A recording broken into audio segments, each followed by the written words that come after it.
नमस्कार. मालिकेच्या पुढील काही भागांमध्ये आपल्याला खूपच जबरदस्त असा ट्विस्ट पाहायला मिळणार आहे. खरं तर आता जानकी आणि ऋषिकेश यांनी स्वतःचं हक्काचं घर घेतलेलं आहे आणि त्याचबरोबर नानांची तब्येतमध्येही सुधारणा होत आहे. तर जानकी आणि ऋषिकेशच्या समोर एक सत्य येणार आहे, ते म्हणजे नानांनी देवघर आहे, जो देवारा आहे तो जानकीकडे पाठवलेला आहे आणि त्याचमुळे हे सगळं सत्य समोर येणार आहे. आणि मृत्यूपत्राचं सत्य समोर येताच जानकी मालकीन या नात्याने ऐश्वर्याची हकलपट्टी करणार आहे. तर इकडे ऋषिकेश हा स्वतः सयाजीरावाची चामडी सोलताना आपल्याला पाहायला मिळणार आहे. आता हे सगळं कशा पद्धतीनं घडतं हे आपल्याला पाहायला मिळणार आहे. त्यासाठी हा व्हिडिओ शेवटपर्यंत पहा. नक्की काय होत आहे, कशा पद्धतीने गोष्टी घडत आहेत, त्यासाठी हा व्हिडिओ नक्की शेवटपर्यंत पहा.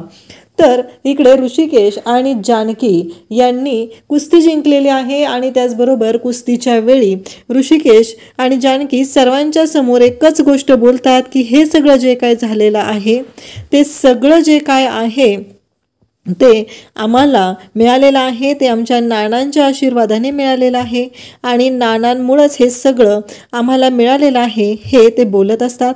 आणि त्याचबरोबर नानांमुळं आणि आमच्या आईंच्या आशीर्वादामुळे हे जानकीने सगळ्या जगासमोर सांगितलेलं असतं आणि त्याचमुळं सुमित्राचा जो गैरसमज झालेला असतो तो गैरसमज दूर झालेला असतो हे आपल्याला या व्हिडिओमध्ये पाहायला मिळणार आहे.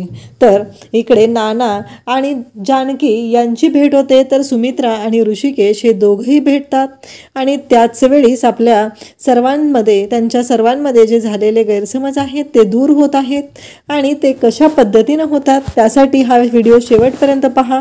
जानकी मालकीन आहे हे कसं समोर येतं, त्याचबरोबर ते वकील जे आहेत शहाणे वकील हे कसं बोलतात आणि खरं मृत्यूपत्र आता समोर येणार आहे. तर कुस्तीच्या मैदानावरती सुमित्रा त्याचबरोबर सौमित्र हे सर्वजण कुस्ती बघायला आलेले असतात, परंतु सुमित्रा ही कुस्ती बघायला आलेली आहे ही गोष्ट ऐश्वर्या सयाजीराव या कोणालाही माहिती नसते. हे सगळं घडत असतं.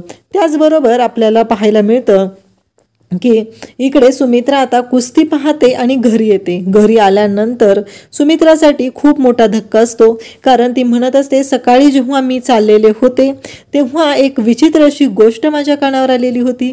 ती म्हणजे सकाळी पण ऐश्वर्या अशा पद्धतीनं बोललेली होती. सकाळी जाताना पण ऐश्वर्या म्हणाली होती की मला कशाला सोबत नेताय, तुम्हाला चाव्या द्यायच्या असतील, अधिकार द्यायचे असतील तर मात्र तुम्हाला लागते ती म्हणजे अवंतिका आणि आता बाहेर जायचं आहे तर तुम्हाला मी पाहिजे, मी कशाला येऊ तुमच्यासोबत, असं ती बोललेली असते आणि तुम्ही घेऊन जावा ना अवंतिकाला.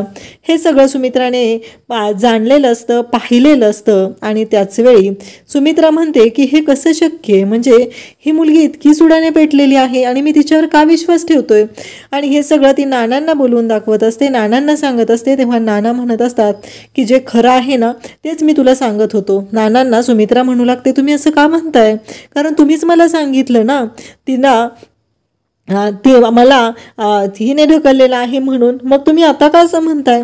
हे नानांना सुमित्रा विचारत असते. तेव्हा सुमित्राला नाना म्हणतात की माझी काहीतरी मजबुरी होती म्हणून मला हे सगळं करावं लागलेलं आहे. तेव्हा सुमित्रा म्हणते अहो तुम्ही हे सगळं काय सांगताय. तेव्हा मात्र इकडे नाना सांगतात की हो जे खरं आहे ना तेच मी सांगत आहे, कारण आत्ता मला जे माहिती आहे ना तेच मी तुम्हाला सांगत आहे. कारण हे सगळं जे केलेलं होतं ते फक्त आणि फक्त ऐश्वर्याने केलं होतं. ऐश्वर्याने मला ओवीच्या जीवाची धमकी दिलेली होती म्हणून मला हा सगळा निर्णय घ्यावा लागलेला आहे आणि त्यासाठी मला हे सगळं करावं लागलेलं आहे. हे सगळं नाना सुमित्राला सांगतात आणि तिला म्हणू लागतात की मला जानकीनं नाही तर ऐश्वर्याने ढकललेलं आहे आणि काहीही करून मला आता शांत बसायचं नाही, कारण जानकीवरती हा सगळा अन्याय झालेला आहे. आता मी शांत राहणार नाही, काहीही झालं तरी मला सगळं कळलं पाहिजे, मला त्यांना सांगायचं आहे नक्की काय झालेलं आहे आणि कशामुळे ह्या सगळ्या गोष्टी घडलेल्या आहेत असं नाना बोलत असतात. तेव्हा सुमित्रा म्हणते माझ्याकडून पण चूक झालेली आहे, मी मुलांचं काहीही ऐकून घेतलेलं नाही आणि मी त्यांच्यावर आरोप केलेले आहे, त्या ऐश्वर्यामुळे मी त्यांच्यावर आरोप केलेले आहेत. हे सगळं सुमित्रा नानांना सांगू लागते. तेव्हा मात्र इकडे सगळ्यांना धक्का बसलेला असतो, सगळेजण पाहत असतात आणि इकडे आता नाना म्हणतात की आत्ताच्या आत्ता सौमित्र जा आणि ऋषिकेश जानकीला निरोप पाठव, त्यांना माझ्याकडे घेऊन ये असं म्हटल्यानंतर सौमित्र आता त्यांच्या दोघांकडे त्यांना बोलवायला जाऊ लागतो. तेव्हा ते दोघंजण मंदिरात गेलेले असतात, कारण देवी आईने ही इच्छा ऐकलेली तर असतेच ना, म्हणूनच ते दोघंजण आता मंदिरात गेलेले असतात. तर जानकी तिथं मंदिरात म्हणत असते की आमचं एक तर नवस पूर्ण झालेलं आहे, पण दुसरं नवस माझं सगळं कुटुंब मला एकत्र हवं आहे. सौमित्र तिथे येतो आणि म्हणतो, दादा वहिनी आत्ताच्या आत्ता चला, नानांनी तुम्हाला बोलवलेलं आहे, नाना बोलायला लागलेले आहेत. तेव्हा जानकी म्हणते, खरंच देवच पावला, देवीचं खरंच आपण मानलं पाहिजे असं ना इकडे ती बोलत असते. तेव्हा मात्र इकडे आपल्याला पाहायला मिळतं ऐश्वर्याला कळलेलं असतं की नानांनी हे आता वकिलांना बोलवून घेतलेलं आहे आणि वकिलांनी सांगितलेलं आहे की तुमच्या घरामध्ये जे मृत्यूपत्र होतं तेच मृत्यूपत्र मी वाचून दाखवलेलं आहे, मी दुसरी कोणतीही गोष्ट केलेली नाही, हे सगळं तिनं सांगत असते. तेव्हा इकडे आपल्याला पाहायला मिळतं की वकिलांनी असं सांगितलं म्हटल्यानंतर इकडे सयाजीराव म्हणतात की त्याची काही काळजी करू नकोस, तुला त्या घरातून कोणीही बाहेर काढू शकत नाही, मी आहे ना, मी पाहतो तुला कोण बाहेर काढते आणि तुला कोण हात लावता येते, असं इकडे तो बोलत असतो. आणि इकडे ऋषिकेश मात्र म्हणू लागतो की काहीही झालं तरी आत्ता मी त्या घरात येणार नाही, जोपर्यंत नाना मला क्लेरिफिकेशन देणार नाहीत की त्यांनी माझ्या बायकोला घराच्या बाहेर का काढलेलं आहे, तोपर्यंत मला त्या घरामध्ये यायचं नाही, असं ऋषिकेश सांगत असतो. तेव्हा मात्र इकडे सगळ्यात मोठा धक्का असतो तो म्हणजे ऋषिकेश तर यायला तयार नाही, नाना मात्र भयानक चिडलेले असतात. नाना म्हणत असतात की काहीही झालं तरी मी आता ऐकून घेणार नाही, कारण हे सगळं माझ्या बुद्धीच्या बाहेर चाललेलं आहे आणि माझ्या कळण्याच्या पलीकडे गेलेलं आहे. आत्ताच्या आत्ता जानकी आणि ऋषिकेश इथं हवे आहेत, अन्यथा मला गाडीत घालायचं आणि इथून घेऊन जायचं, मला त्यांच्याशी बोलायचं आहे. आणि मग नाना आता घरातून यायला निघालेले आहेत. हे जेव्हा ऋषिकेश जानकीला कळतं तेव्हा जानकी म्हणते की अहो तुम्हाला माझी शपथ आहे, आत्ताच्या आत्ता आपण जाऊन नानांची भेट घेतली पाहिजे. आणि मग इकडे जानकी आणि ऋषिकेश नानांना भेटायला यायचं ठरवतात. नानांना भेटण्याचा निर्णय जानकीने सांगितलेला असतो आणि ऋषिकेशकडे आता तिने ओवीची शपथ घातल्यामुळं ऋषिकेशकडे कोणताही ऑप्शन राहत नाही. आणि मग ऋषिकेश पण नानांना भेटायला येतो. तर नानांना भेटायला आल्यानंतर ऋषिकेश आणि जानकी दोघंही नानांकडे जातात आणि नाना तेव्हा सांगू लागतात की जानकी माझ्याकडून चूक झाली, मला माफ कर. आणि अक्षरशः नानांनी जानकीच्या पुढे हात जोडलेले असतात.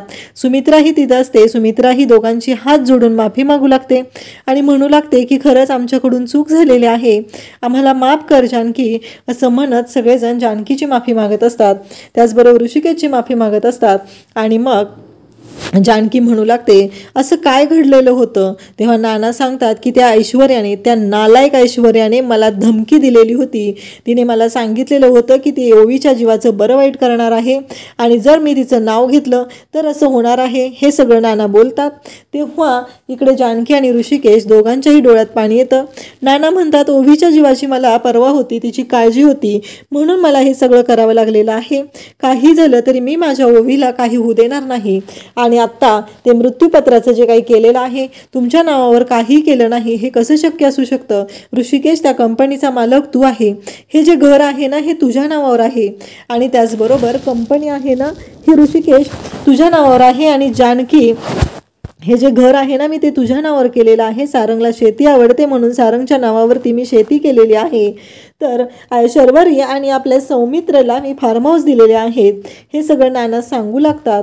आणि तेव्हा मात्र इकडे जानकीला धक्का बसतो, ऋषिकेशला पण धक्का बसतो, सुमित्रा पण हात जोडून माफी मागू लागते. आणि तेव्हा मात्र इकडे सगळ्यात मोठी गोष्ट घडत असते ती म्हणजे आता सुमित्रा आणि इकडे ऋषिकेश बोलत असतात. सुमित्रा म्हणत असते की ऋषिकेश मला माफ कर, माझ्याकडून चूक झालेली आहे, मी असं करायला नको होतं, काहीही झालं तरी आत्ता जे काही घडलेलं आहे ते पूर्णपणे चुकीचं आहे, हे सगळं मला माहिती आहे, परंतु मी तुझी माफी मागते, माझ्याकडून चूक झालेली आहे, खरंच ऋषिकेश मला माफ कर, असं सुमित्रा बोलत असते. आणि तेव्हा सुमित्रा म्हणते की मला खरंच माफ कर असं म्हटल्यानंतर इकडे आपल्याला पाहायला मिळतं की सुमित्रा तसं म्हणते तेव्हा मात्र इकडे ऋषिकेश म्हणू लागतो की आई जाऊ दे, सोडून दे सगळं, असं तो म्हणू लागतो. आणि त्यानंतर इकडे ऋषिकेशला सुमित्रा सांगत असते की माझ्याकडून एक चूक झालेली आहे, मी तुमच्यावरती दोघांवरती पण विश्वास ठेवायला हवा होता, मी तुमच्यावरती विश्वास ठेवला नाही, म्हणून सुमित्रा माफी मागत असते. सुमित्रा म्हणत असते की खरंच मला माफ कर असं म्हटल्यानंतर इकडे सुमित्रा माफी मागत आहे. तेव्हा ऋषिकेश म्हणतो की मी आपलं घर कधीही तुटू देणार नाही, मी आणि जानकी आम्ही दोघं घर जोडणारे आहोत, कधीही आपलं घर मी तुटू देणार नाही. हे बोलल्यानंतर इकडे सुमित्रा म्हणत असते की मला तेच हवं आहे तुमच्या दोघांकडून, असं सुमित्रा म्हणते. तेव्हा मात्र इकडे ऋषिकेश म्हणत असतो पण आई मला एक कळत नाही आहे की तू असा विचार का केला की जानकी नानांना ढकलू शकते, असं तुझ्या डोक्यात तरी कसं आलं. तेव्हा सुमित्रा म्हणते की अरे नानांनी स्वतःच्या तोंडाने सांगितलं ना, त्यामुळं मला त्यांच्यावरती विश्वास ठेवावा लागला. हे ऐकल्यानंतर इकडे ऋषिकेश म्हणतो की ते सगळं ठीक आहे पण जानकी असं करू शकते का. तेव्हा सुमित्रा म्हणते की हो बरोबर आहे, जानकी असं कधीच करू शकत नाही, मलाही माहिती आहे. तेव्हा मग इकडे सुमित्रा रडायला सुरुवात करते. ती म्हणते की मला माफ कर, माझ्याकडून चूक झालेली आहे, आपली जानकी असं कधीच वागू शकत नाही. हे ऐकल्यानंतर इकडे ऋषिकेश म्हणू लागतो की पण तू तिच्यावरती असा अविश्वास दाखवायला नको होता. आणि मग सुमित्रा म्हणते की मी तुमच्या दोघांचीही माफी मागते आणि माझे त्यावेळेस डोळे विचित्र झाले होते, म्हणजे मला कळत नव्हतं माझ्या डोळ्यावर कोणती झापडं आलेली होती आणि ज्यामुळं मी हा निर्णय घेतलेला होता. हे सुमित्रा बोलत असते. तेव्हा मात्र ऋषिकेश म्हणत असतो पण आई या सगळ्याचा त्रास नानांना किती भोगायला लागला याचा विचार केलायस का गं तू, आपल्या नानांना किती त्रास झालेला आहे, लक्षात आलंय का तुझ्या. हे तो बोलत असतो. इकडे नाना जानकीला सांगत असतात. जानकी म्हणत असते की नाना हे सगळं ऐश्वर्याने केलेलं आहे, ऐश्वर्याने तुम्हाला ढकललेलं हे मी पाहिलेलं होतं, मी तुम्हाला सावरायला आलेली होती पण बघितलं ना आईंच्या मनात गैरसमज निर्माण झाले, त्यानंतर इतकं प्रकरण चिघळलं गेलं की शेवटी ऐश्वर्यानेच आईंना सांगितलं आणि मग आम्हाला घराच्या बाहेर काढलं गेलं. नाना म्हणतात की जानकी एक गोष्ट लक्षात ठेव, तू या घरची मालकी नाही आणि आता मी तो अधिकार तुझ्याकडे देत आहे, तू नक्की ठरवायचं आहे की तुला काय करायचं आहे ते, कारण काही झालं तरी तू या घरची मालकी नाही, तर मी तुला सांगणार आहे की तुला नक्की काय करायचं आहे ते तू निर्णय घ्यायचा आहे आणि तू ठरवायचं आहे की या घरामध्ये कोण राहणार. आता मालकीने या हक्काने तू ऐश्वर्याला या घराबाहेर काढावं अशी माझी तरी इच्छा आहे, पण शेवटी आता तुझा स्वभाव, तुझे विचार, यामुळं मी तुझ्यावर सगळी जबाबदारी सोपवत आहे आणि मी तुला सांगत आहे की तू विचार कर आणि हा निर्णय घे. असं नानांनी सांगितल्यानंतर जानकीला पण खूप मोठा धक्का बसलेला असतो आणि जानकी म्हणते की नाना मी तुमची इच्छा पूर्ण करणार आहे, कारण तिने माझ्या ऋषिकेशला खूप त्रास दिलेला आहे, तिनं माझ्या ऋषिकेश बरोबर चुकीचं वागलेली आहे, त्यामुळं तिला या गोष्टींची शिक्षा ही भोगायलाच लागणार आहे. आणि त्याचबरोबर नानांना जानकी सांगत असते आणि म्हणते की आजच आपण तिला या घराच्या बाहेर काढायचं आहे, तिला तिची लायकी दाखवून द्यायची आहे. आजपर्यंत तिने आपल्याला जो काही त्रास दिलेला आहे त्या त्रासाचा बदला आपल्याला घ्यायचाच आहे. हे सगळं झाल्यानंतर मात्र जानकी भयानक चिडलेली असते, जानकीला खूप राग आलेला असतो. जानकी विचार करत असते की हे सगळं जे काय होत आहे ते फक्त आणि फक्त ऐश्वर्यामुळे झालेलं आहे. आज माझ्या घरामध्ये फूट पडलेली आहे, आज माझी माणसं माझ्यापासून दुरावली आहेत, ती फक्त आणि फक्त ऐश्वर्यामुळेच झालेलं आहे. हे सगळं जानकी बोलत असते. आणि आता घरातील सर्वांनीच निर्णय घेतलेला असतो की ऐश्वर्या या घरात राहणार नाही, तिला या घरातून बाहेर हकललं जाईल. आणि सुमित्रा म्हणते की खरंच लाज वाटली पाहिजे, रणदिव्यांची सून म्हणून या घरात आली पण तू नागिन म्हणून ढसू लागलेली आहे. आमच्या जानकीसारख्या या अगदी सीतेप्रमाणे सगळं घर सांभाळून ठेवणाऱ्या लेकीवरती आमच्या तू अन्याय केलेला आहे. तुझ्यामुळं मी माझ्यावर तुझ्या विचारांची झापडं घेऊन मी फिरत होते आणि तुझ्यामुळं मी माझ्या लेकीवर अन्याय केलेला आहे आणि आज ती या घरची मालकीण आहे. तू मृत्यूपत्र बदलण्यापर्यंत तुझी मजल गेलेली होती आणि आज जानकी जो निर्णय घेणार आहे तो आम्हाला मान्य आहे आणि आम्ही जानकीला सांगितलेलं आहे की जानकीने काय निर्णय घ्यावा आम्ही तिला सांगितलेलं आहे आणि जानकी तो निर्णय घेणार आहे, तो आम्हाला मान्य आहे. काहीही झालं तरी जानकी मात्र आम्हाला जो मान्य असेल तोच निर्णय घेणार आहे, हे सगळं सुमित्रा बोलत असते. सुमित्रा म्हणत असते, काहीही झालं तरी आता माघार नाही, कारण तू आजपर्यंत जी गोष्ट केलेली आहे ती इतकी भयानक आहे ना, तुला जराशीही लाज वाटलेली नाही. आत्ताच्या आत्ता तू या घरातून चालती हो. तू माझ्या नवऱ्याच्या जीवावर उठलेली होती, माझं कुंकू पुसलेलं आहेस तू, आणि तुला मी सोडणार नाही, हे सर्व सुमित्रा बोलत असते. आणि म्हणत असते सुमित्रा की आता जानकी तुला निर्णय घ्यायचा आहे आणि तू सांग काय करायचं आहे, तू या घरची मालकीण आहे. आणि मग जानकी म्हणते की ऐश्वर्या, आत्ताच्या आत्ता तू या घराच्या बाहेर हो. तू आम्हाला घराबाहेर काढलं म्हणून नाही, तर तू नानांच्या जीवावर उठलेली होतीस म्हणून मी तुला या घराच्या बाहेर काढत आहे, हे सगळं जानकी बोलत असते. तेव्हा ऋषिकेश इकडे ऐश्वर्याला घराच्या बाहेर काढलेला आहे आणि ऋषिकेश मात्र इकडून म्हणत असतो की एक गोष्ट लक्षात ठेव ऐश्वर्या, आम्ही तुला या घरामध्ये मानाने घेऊन आलो होतो, वाजत गाजत घेऊन आलो होतो. आता या घरचे ते संस्कार नाहीत की या घरातील लेकी सुनांना एवढ्या उशिरा एकटं बाहेर सोडलं जाईल, पण आम्ही मात्र आता जानकी आणि मी तुला तुझ्या बाबांकडे घेऊन सोडणार आहे, म्हणजे तुझ्या बापाकडे, कारण मी तरीही ते मोठे आहेत म्हणून त्यांचा मान ठेवत होतो, पण आता ते शक्य नाही. मग जानकी आणि ऋषिकेश दोघंही ऐश्वर्याला घेऊन तिच्या डॅडाच्या घरी येतात.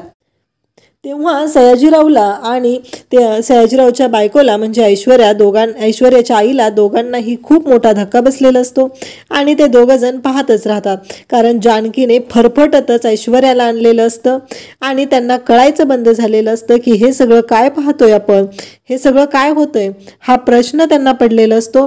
आणि जानकीने हे सगळं केलेलं असतं. आता जानकी आणि ऋषिकेशला सगळं सत्य समजलेलं आहे आणि त्यांनी हिला घराच्या बाहेर काढलेले आहे, ही गोष्ट मात्र आता सगळ्यांना समजलेली असते. ऋषिकेश म्हणतो की खरंच मी ना विचार करतोय की तुमच्यासारखा माणूस एवढ्या खालच्या थराला जाऊ शकतो. मान्य मला तुम्ही आमचे व्याही आहात, आमच्या घरच्या सुनेचे बाप आहात, माझ्या वडिलांचे मित्र आहात, पण एवढ्या खालच्या थराला जाईल तुम्ही असं मला कधी स्वप्नातही वाटलं नव्हतं. पण आता मला तुम्हाला सयाजी काका म्हणायची सुद्धा लाज वाटत आहे. आणि आज मी ज्यांच्याशी बोलत आहे ते जे आहेत ते म्हणजे एक स्वार्थाने पेटून उठलेला बाप, एक स्वार्थी बाप आहे ज्या व्यक्तीशी मी बोलत आहे. आणि त्या व्यक्तीला मी आता एक दाखवून देणार आहे. ती गोष्ट म्हणजे की आता तुमच्या मुलीला तुमच्या घरी ठेवायचं आहे, तिला आमच्या घराकडे पुन्हा पाठवायचं नाही. बाकीचं कायद्याची काय तरतूद आहे ते आम्ही करून घेऊ. आणि इकडे सयाजीरावच्या ताब्यात ऐश्वर्याला दिलं जातं आणि सांगितलं जातं की ही तुमची मुलगी तुमच्याकडे परत केलेली आहे. आणि आता जानकी आणि ऋषिकेश घरी जायला निघतात. पण इकडे सयाजीराव मात्र एवढ्या सहजासहजी ऐकणारा नसतो, तोही तेवढाच भडकलेला असतो आणि तो बंदूक घेऊन इकडे ऋषिकेशच्या अंगावर जात असतो. पण कावेरी म्हणते की नाही, तुम्ही असं करू शकत नाही, कारण आपली चूक झालेली आहे, आपल्या मुलीने चूक केलेली आहे, त्यामुळं तुम्ही अशा पद्धतीने त्यांच्याशी वागू शकत नाही, असं ती सयाजीरावला सांगत असते. आणि इकडे सयाजीराव मात्र त्याची जी नाटकं असतात ती नेहमीची सुरूच असतात आणि तो मुद्दामूनच इकडे त्रास देण्यासाठीच या सर्व गोष्टी करत असतो. आणि त्याचबरोबर आपल्याला पाहायला मिळतं की हे सगळं जेव्हा चालू असतं आणि तेव्हाच आता जानकी ऋषिकेशी तिथं असतात आणि त्यांच्या बाबतीत हे सगळं सयाजीराव करत असतो. आणि इकडे जानकीने ऐश्वर्याला त्या सयाजीरावच्या अंगावर ढकललेलं असतं आणि तुमची मुलगी तुमच्या ताब्यात राहू द्या, आम्हाला तिच्याशी काही देणं घेणं नाही, हे सगळं झालेलं असतं. आणि त्याचबरोबर आपल्याला पाहायला मिळतं की ह्या सगळ्या गोष्टी जेव्हा घडत असतात तेव्हा मात्र आपल्याला पाहायला मिळतं की हे सगळं जे काही केलं जात असतं ते मुद्दाम केलं जात असतं, हे लक्षात येतं. आणि जानकी ऋषिकेशने आता ऐश्वर्याला तिच्या बापाच्या घरी पाठवून पुन्हा सुखाचा संसार करायला ते निवांत झालेले असतात. थँक्यू.